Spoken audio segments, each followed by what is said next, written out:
در دوره سفر کوری در ناحیه رودکی اساسگزار صلح و وحدت ملی پیشوای ملت پرزیدنت جمهوری تاجیکستان محترم امامعلی رحمان در وضعیت تنتنوی پرچم ملی و نشان دولتی جمهوری تاجیکستان را در مرکز ناحیه افتتاح نمودند.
پرچم دولتی جمهوری تاجیکستان در شهرک سامانیان در پایه بلندی 45 متر قامت افروخته، پهنای متای آن 7 متر و درازیش 14 متر را تشکیل می‌دهد. بلندی پایه نشان دولتی که در شفت پرچم ساخته شده است 22 متر میباشد.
در برابر ساختمان پرچم و نشان دولتی جمهوری تاجیکستان در گرد و اطراف این دو مقدسات ملی گل و بوته‌های آرایشی شینانیده شده است.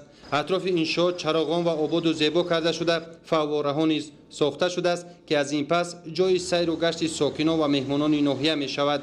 باعث خرسندی و افتخار تمام کل مردم ناحیه رودکی است که با اشتراک پیشوای معظم ملت اساسگرای صلح و وحدت ملی پرزیدنت کشور محترم امام علی رحمان در مرکز ناحیه رودکی پرچم و نشان دولتی و گلگشت زیبای زمانوی و افتتاح داده می شود. این گلگشت یکی از گلگشت‌های زیباترین ناحیه رودکی بوده، در آن می توانند تمام مردم ناحیه رودکی سیر و گشت کنند. اینچنین امروز در این گلگشتی که ما و مجمع پرچم نشانی که ما حضور داریم زیاده از 30,000 گل‌های موسمی شناخته شده است که با حسن مجمع یک حسن دیگر زیبایی را ضم می‌کند.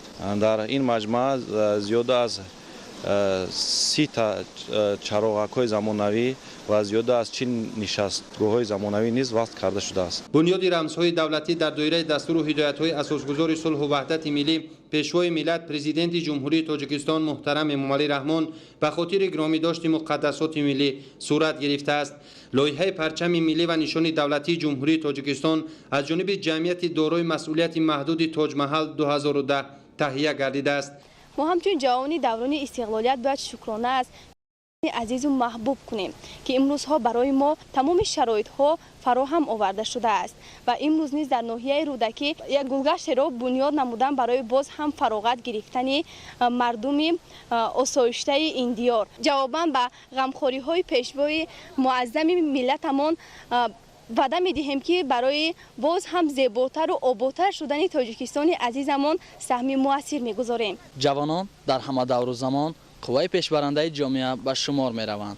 اساسگزار صلح و وحدت ملی پیشوای ملت پرزیدنت جمهوری تاجیکستان محترم امام علی رحمان این مسئله را مهم خواندند و گفته‌های پیشوای ملت نمونه عبرت می‌باشند. اگر جوانان آینده ملت باشند، جوانان با استعداد قدرت دارند که بار گران علم و فرهنگ ملت خیش را بر دوش کشیده همچون حلقه ضروری در زنجیر معرفت عالی و تفکر سازنده و اخلاق حمیده می توانند قصر طلایی ملت خود را احیا نمایند. پرزیدنت مملکت محترم امام علی رحمان به اجرای کارهای ساختمانی بهای بلند داده برای باز هم آباد و زیبا نمودن اطراف انشاءات مذکور به مسئولان دستور و هدایت ها دادند. در دایره اقدام های سازنده به استقبال 30 سالگی استقلالیت دولتی جمهوری تاجیکستان در همه گوشه و کنار مملکت کارهای سازندگی و بنیادکاری ادامه دارد. بنیاد پرچم و نشان دولتی جمهوری تاجیکستان در مرکز ناحیه رودکی و به مکان سیر و گشت ساکنان تبدیل یافتن این موضع تحفه ارزشمند برای ساکنان ناحیه به استقبال جشن عمومی ملی محسوب می‌یابد. عبدالحمید نظیر، خل محمد دولت، بحرالدین ظاهر، ناحیه رودکی.